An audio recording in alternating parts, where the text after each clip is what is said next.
சாமி கடவுள் ஆண்டவா நல்லபடியா பாடிவிட்டா முனீஸ்வரா உங்க மத்தாளக்காரன காவு கொடுக்குறேங்க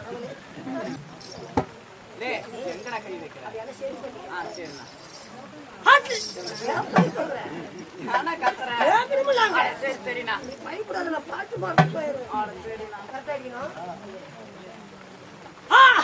பயப்படாதாயா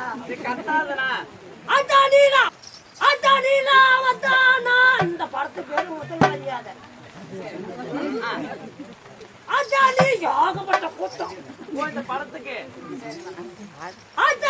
15 தரம் பார்த்தேன் இப்பதான் மெயின் பிக்சரே ஒண்ணு சொல்லிக்க முடியாதாயா பாட மாட்டியா